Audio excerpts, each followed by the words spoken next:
just wanted to leave a quick note at the beginning of this video that I wrote the script before the current crisis in Israel. One of my teachers in rabbinical school used to say that no rabbi has the luxury of not knowing what's going on in the world. The people in your congregation will be thinking about it and wondering why you are not talking about it.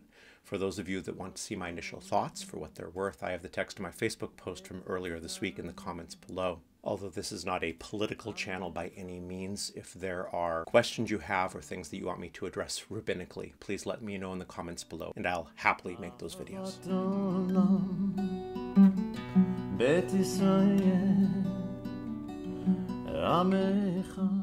I know. I've done it too. You sit through a long service, even if long is quite relative, depending on factors as diverse as stream or denomination, quality of the cantor or rabbi, and or comfort of the chairs. And then at some point, you need to use the loo.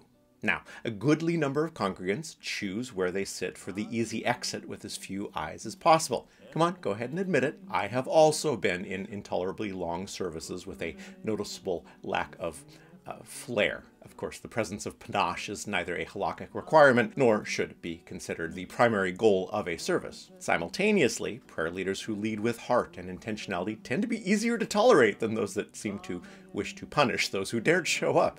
Even non-existent singing voices can be mitigated with energy and purpose. And what I'm really trying to say is that I get it. And I've done it too.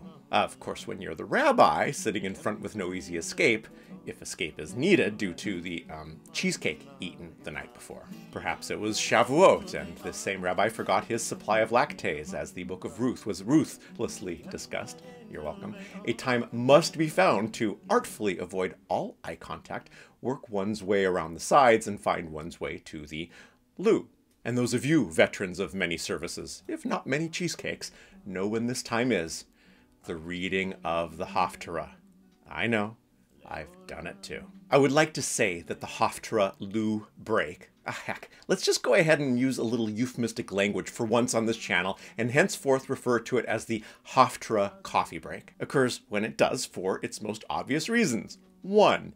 It's long enough to actually make it to the loo, coffee machine, and back. And 2, it's the least participatory part of a traditional service, unless you're one of the nudnikim that shouts out every Hebrew correction from the back row, and twice as loud if it's the rabbi that's doing the reading. In which case, of course, no coffee break would be possible for said rabbi, in which case this is all moot. No, the real reasons that the Haftarah readings are our time for our coffee break are much harder to admit. The most obvious and surface one is boredom. In addition to being non-participatory, the reading of the Haftarah can be long, depending on the Haftarah itself, coupled with the speed and preparedness of the maftir doing the reading. A chanting of, say, the book of Yonah on Yom Kippur afternoon can take easily more than 10 minutes. Perhaps with William Jennings Bryan in a Chautauqua tent overhead in 1911, this would be a mere Chevy commercial between the first and second quarters. But in the first quarter of the 21st century, many non-traditional services have honestly completely given up even trying to sell the Haftarah, if even doing it. That's a different discussion for a different day. But beyond this, the deeper and I fear truer issue is that no one really gets the Haftarah. First of all, what in the heck does it mean? When I first heard someone many years ago referring to it as a half Torah reading, I assumed that they were joking until the 30th or so time it was uttered in the 30th or so place. The root of the word Haftarah is pe tet resh, which means to conclude. Torah comes from the root yud resh and hey, which means to instruct, at least in its hif'il form for you grammar nerds out there. The t sound isn't even the same letter, but hey, we're occasionally in the loo or getting coffee, and we might have missed that moment of instruction that the Haftarah is the concluding reading of the Torah service. It's not half of the Torah, different word, different language. Yet it's not even really that, which is confusing. Judaism, as it has come to us, is a Talmudic religion rather than a Torah-based one. For those of you that just got uncomfortable or even upset, I remind us that the societal structure the Torah aims at instructing is the one that includes a king, temple, prophets, and a sacrificial cult.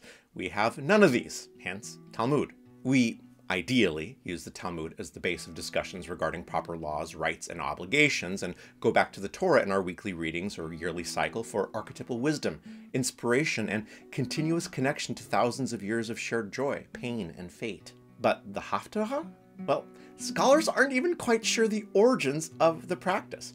Was it polemic against groups like the Samaritans that denied the legitimacy of the prophets? Was it in response to one of the times where the reading of Torah has been outlawed and so was used as a sort of thematically related ersatz? Was it a tradition started by a community that, for whatever reason, didn't have any kosher Torah scrolls with which to conduct a proper Torah service and so decided to use other texts that weren't quite as kosher as a replacement? They're all valid theories. And heck, I'll even throw in my theory with no proof whatsoever, simply my love for the prophetic books and my dismay that few in Judaism have spent any time delving into the delicious weirdness contained within. Perhaps, he says, with no proof whatsoever, the sages felt as I do and instituted the so-called Scroll of Haftarot, the first mention that we see in the Talmud, in the 3rd century of the Common Era, as a sneaky way to get us to explore Ezekiel's dry bones, the incredible Song of Hannah in 1 Samuel, or desperately needed words of comfort from Deutero-Isaiah, which is really the heart of the problem. The prophets are weird. I mean, explicitly so. It's, sadly, not one of the Haftarot, but the passage in chapter 19 of 1 Samuel where King Saul rips off his clothes and speaks ecstatically all night leads the locals to exclaim, "Is Saul too among the prophets?" I mean, what kind of reputation did these folks have? They get swallowed by great fish, they raise the dead, they take chariots up to heaven, and perhaps more importantly, they spend way too much time telling us what we're doing wrong, and that there are consequences for treating people poorly and failing to take our personal, tribal, community, and even national responsibilities seriously. How dare they? We can intellectualize Torah, even when it hits closest to home and we see our flawed selves reflected in the spots and specks of our ancestors. We can approach what we have heard with our conscious minds. With practice and sophistry, we can litigate ourselves out of any responsibility for the harms that we've caused. The words of the prophets, as captured in so many Haftarot, do not let us off so easily. The Torah starts by engaging the head and may possibly move to the heart. The Haftarah starts in the heart and reverses direction. Put differently, a dialogue with Torah involves our consciousness. The Haftarah is a reflection of our unconsciousness. Like our dreams, it catches the images, ideas, emotions, and even truths that have not yet made it to the level of words. That Haftarah does this regardless of words means that the language used is simply not going to be the type of communication that makes us comfortable. Our prophets describe our hidden dreams that we might, at some point, finally wake up.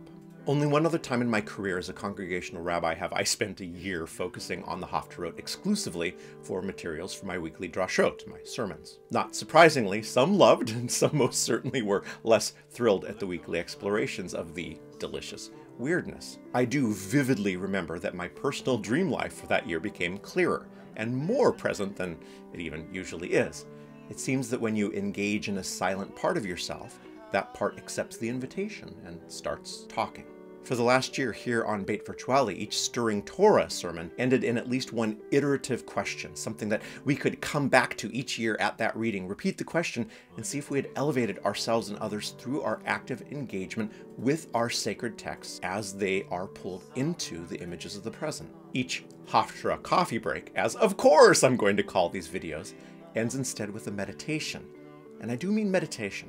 Sometimes there's a word or phrase that jumps out of the imagery of the prophets that demands quiet reflection. Sometimes there are images that simply need to be savored until we can understand how that image is a part of us that needs to be brought from our unconscious into new words and elevated deeds. Jewish mysticism contains a concept pulled from common use in the Torah called Hester Panim, or the hiding of the divine face. In the Torah, this is often a manifestation of poor behavior, and when we do not fulfill our sacred obligation, that the Eternal will hide from us, as it says in the text, the divine face. At a deeper level, Hester Panim refers to the ubiquity of the divine presence, that all that is part of the universe is filled with the Eternal, however it is we can possibly understand that, and our inability to apprehend this is referred to as Hester Panim. For the purpose of these videos, I want it to become conscious of how much choice plays a part in this discussion. The divine face is revealed or hidden based on our actions to flee from consciousness of our interconnectivity, or to refuse to look for a greater truth from within our hardened hearts and polarized tribes. The Haftarah has been there for at least 1700 years. remaining hidden each time one of us stands to read the words from prophetic books without doing so with our full passion and intentionality. Seriously, we are the ones who make it boring. Let's read with a little passion, folks. The potential of learning something in a dialogue with our unconscious drives remains unused potential as long as those of us in the congregation eagerly wait for that moment when we can take our coffee break, assuming that there can be nothing gained from the ancient warnings, dreamlike images, startling indictments, and calls to justice. And yet, there it remains. And for the next year, we're going to see what desperately needed hidden parts of the divine face we will allow to have revealed to us. You know, by not taking a coffee break. This week, as we restart our yearly cycle of readings, we will begin our weekly videos with the Haftarah for Parashat Bereishit. Also, a few announcements. Keep checking out this space over the next weeks for a few new associated channels. Beit Virtuali laning will be coming, where I will chant parts of at least a few of these texts in various different types of Torah, both Ashkenazi and Sephardic, and eventually my plan is to put up step-by-step guides to help to learn or to better your Torah, Haftarah, and Megillah chanting. There are easier ways to do it, and there are harder ways to do it, and yes, I know it also depends on learning style. It's going to be some good back and forth discussion, but I'm going to do it on a different channel. I have a link below, so even before there's content, subscribe to the new channel and turn on notifications. Finally, for those of you that keep coming back each week but have not read my book, Volume 1 of Gateways into Judaism, links down below for how you can get a copy. That's actually not a non sequitur. It's actually a great companion to any discussion on the prophets, as I spend an awful lot of time in the book trying to put the prophets into context. Why are they there? And for those of you who have commented you don't want another intro to Judaism, Gateways is not an intro to Judaism book. It's a love letter to the delicious weirdness of our tradition. And it's much more about why is Judaism than what is Judaism. Okay, Chevrei, this Friday our first Haftarah Coffee Break comes out, and I can't wait to hear from you and see our community continue to grow. Take care, and we'll see you soon. A load of song was nothing